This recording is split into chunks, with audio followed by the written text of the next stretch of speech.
Esto ocurrió en el 2005, cuando tenía 18 años. Vivía en Uvalde, Texas, en un vecindario de bajos ingresos, el tipo que encontrarías dispersos por toda la área rural de Texas cuando estás muy afuera de la ciudad. La ciudad más cercana para mí era San Antonio. Estaba asistiendo a una universidad comunitaria local, porque eso era todo lo que mis padres podían pagar por mí. Uno de mis mejores amigos del instituto, Andrés, se mudó a San Antonio para ir al colegio de dicha ciudad.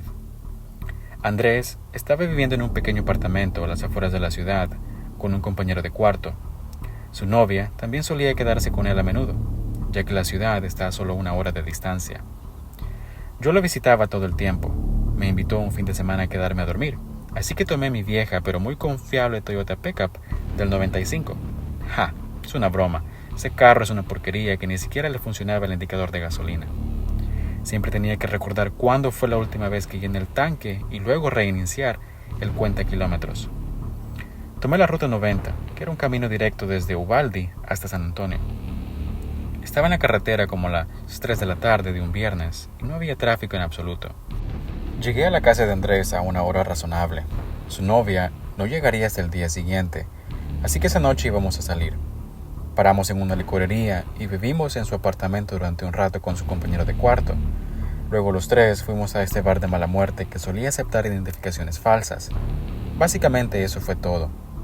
Regresamos a su apartamento alrededor de las 2 de la mañana, después de comer algo. Dormí en el sofá. Al día siguiente habría sido casi lo mismo, pero Andrés y su novia tuvieron problemas todo el día, y a medida que ambos se emborrachaban, ella empezó a gritarle delante de mí, y la situación se puso realmente incómoda. Ese día no bebí mucho porque ya me sentía inseguro sobre pasar la noche allí con ella y con Andrés peleándose. Eventualmente, decidí que simplemente me iría a casa.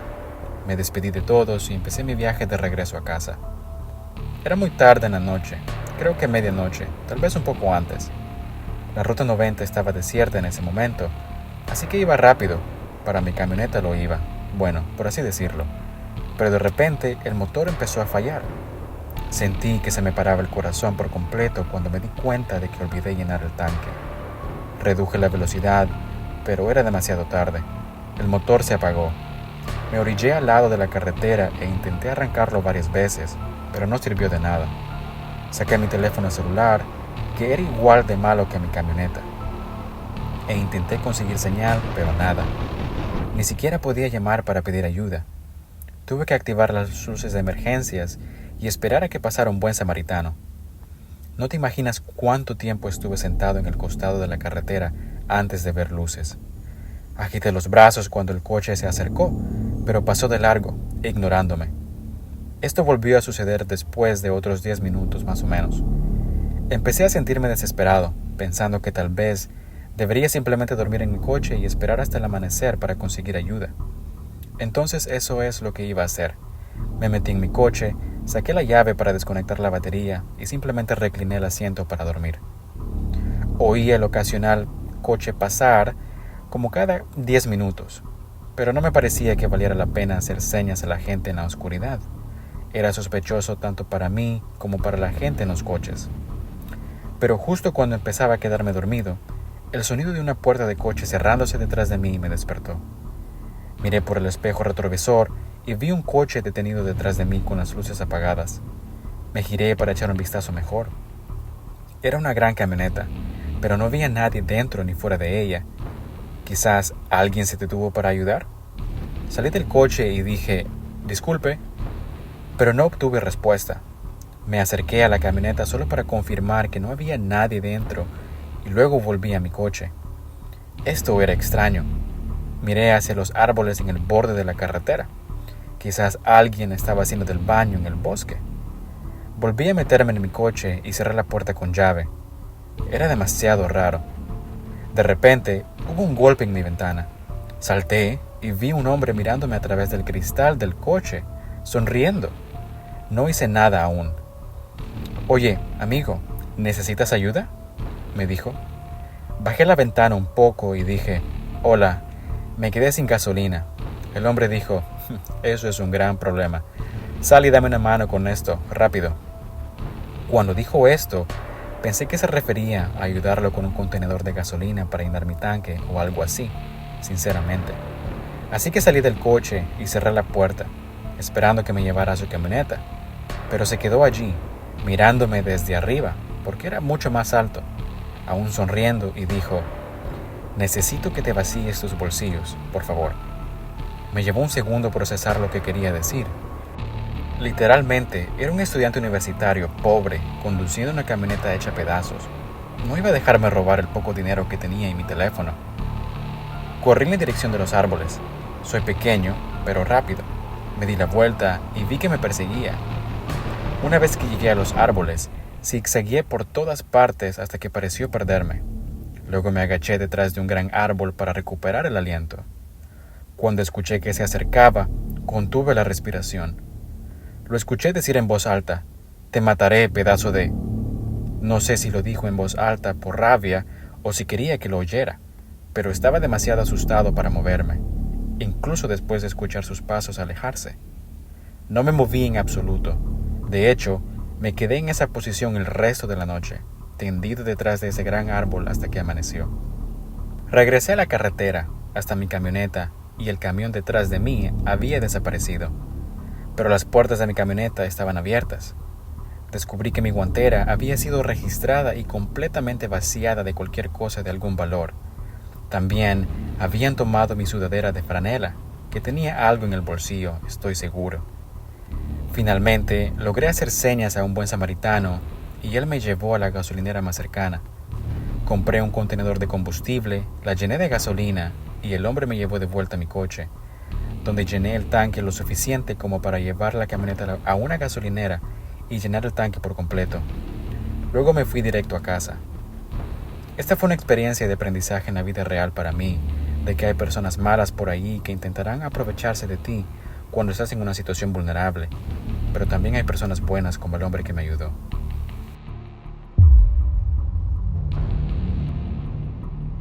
Cuando tenía 18 años, era muy inmadura e ingenua. Era algo grosera cuando estaba conduciendo, tocando la bocina siempre que me impacientaba, atravesándome enfrente de la gente al borde de la imprudencia. Mirando hacia atrás ahora, fue muy estúpido, y si alguna vez tengo hijos, seré mucho más estricta con ellos en cuanto a su manejo. Dicho esto, yo conducía mucho para una persona de mi edad. Me fui a una escuela a unas 5 horas de distancia desde casa. No importaba el día de la semana, el tráfico siempre se volvía atroz cuanto más me acercaba a casa. Así que durante las vacaciones escolares, conducía a casa de noche para evitar todo esto, lo que reducía un viaje de 5 horas a un viaje de 3 horas. Era el comienzo de las vacaciones de invierno, ya que el semestre de otoño acababa de terminar. Todos mis amigos se fueron a casa el mismo día. Yo simplemente esperé hasta más tarde en la noche para salir, porque no hay nada que odie más que el tráfico. Solía conducir un Mazda 3, al que le daba una paliza, y admito, solía ser conocida por conducir mi coche casi sin gasolina. La gente comentaría sobre esto cada vez que estaban en el coche conmigo, y siempre les aseguraba que el coche aún tendría al menos 40 kilómetros por recorrer, incluso después de que la aguja llegara a la posición de vacío. Me di cuenta la noche que conducía a casa desde la escuela de que estaba muy equivocada. Solo llevaba como 1 hora en mi viaje por la interestatal. La aguja estaba en la posición de vacío y estaba arriesgándome a esperar un letrero de gasolinera en lugar de buscar la más cercana en el mapa. De repente, el coche empezó a hacer ruidos extraños y a sacudirse.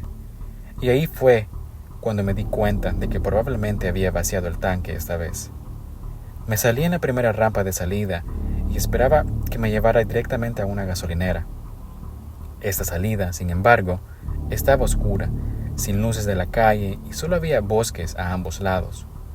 Me daba miedo reducir la velocidad y perder la velocidad porque no sabía si tendría suficiente gasolina para encontrar una gasolinera. Pasé por el punto de parada al final de la rampa y giré bruscamente en la carretera que se unía a esta, que era otra carretera oscura rodeada de bosques. Estaba en problemas. El coche finalmente se detuvo y el motor se apagó. Las cosas solo empeoraron cuando saqué mi teléfono y vi que no tenía señal. Mi compañía de teléfono es una porquería. Es la peor recepción posible en cualquier lugar lejos de una ciudad importante. Intenté llamar al 911 porque era ignorante y pensaba que el 911 funcionaba, incluso sin recepción. Por supuesto que no funcionó. Estaba aterrada porque no sabía qué hacer. Encendí las luces de emergencia y simplemente esperé a que alguien pasara por ahí. Pasó mucho tiempo antes de que viera luces acercándose. Cuando finalmente lo hice, les hice señas con mis luces y me pasaron, dieron la vuelta y se detuvieron en el césped detrás de mí. No sabía quién iba a bajar de ese coche. Solo bajé un poco la ventana mientras este hombre se acercaba a mi coche. Le dije que necesitaba ayuda, que me había quedado sin gasolina. Ofreció llevarme a la gasolinera más cercana. Era un hombre calvo con gafas, parecía confiable. No tenía otras opciones más que aceptar su oferta.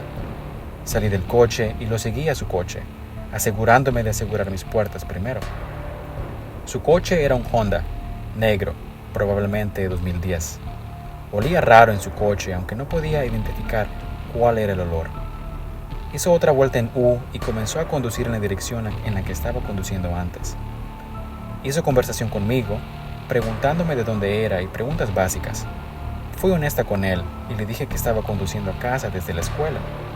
Él dijo que vivía en la zona y que no recibían demasiadas personas que salían de la interestatal para ese tranquilo pueblito.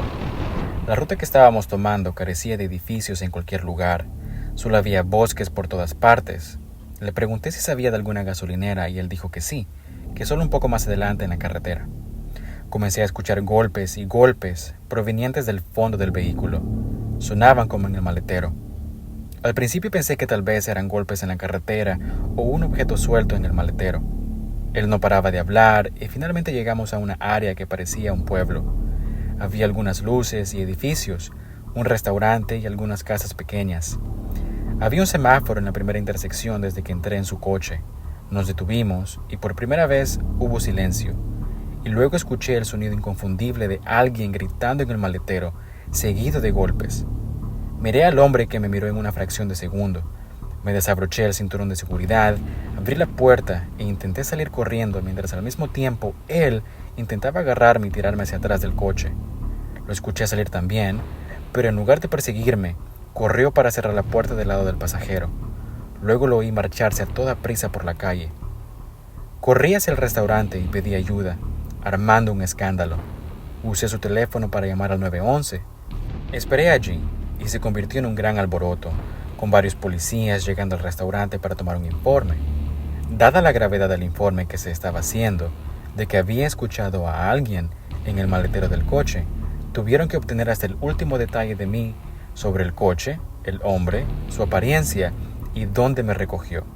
También me llevaron de vuelta a mi coche para que pudieran incluir la ubicación donde había sido recogida en el informe. También me ayudaron a ponerme en contacto con una grúa que eventualmente vendría a mi ubicación para llenar mi coche de gasolina. Esta fue en general la experiencia más aterradora de mi vida. Estaba sacudida hasta la médula. Durante todo el resto del viaje a casa, esperé que encontraran a ese hombre. Espero que quien sea que estuviera en ese maletero esté vivo todavía hoy. Por lo que yo sé, ese hombre podría haberme llevado a su casa o a otro lugar, y tuve suerte de tener la oportunidad de salir en ese semáforo.